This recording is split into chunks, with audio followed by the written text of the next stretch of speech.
Welcome, السلام علیکم۔ جو انسان اپنی آنکھیں حرام جگہ دیکھنے سے بند کر لے، اللہ اسے عمر بھر کوئی صدمہ نہیں دیتا۔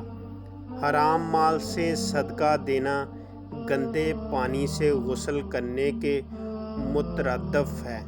جو بندہ چاہتا ہے کہ جنت کی لذت پائے تو اس کو چاہیے کسی ایسے بندے کی صحبت میں رہے جو اللہ کا ولی ہو، جس کی تہجد کی نماز کبھی قضا نہ ہوئی ہو۔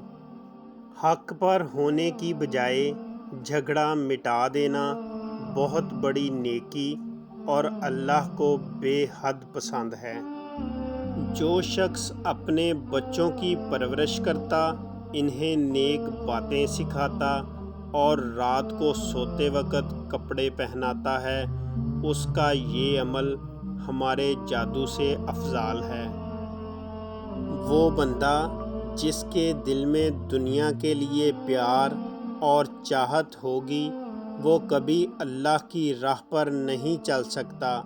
بغیر نیکی اور عبادت کے آخرت میں ثواب کی امید رکھنا جہالت ہے۔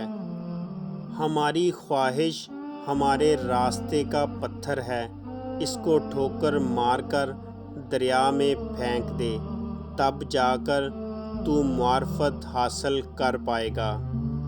جب اللہ کی محبت دل میں پیدا ہو جائے تو پھر حق تعالیٰ کا ہر حکم ماننے سے دل کو تسلی ہوتی ہے اور راحت ملتی ہے۔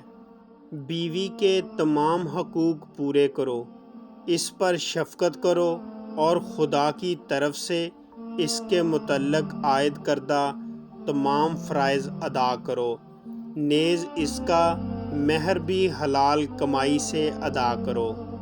آنکھوں کے اوپر عجوہ کھجور کا چھلکا مسل دو، نظر اتنی تیز کہ رات کو بھی دکھائی دینے لگے گا۔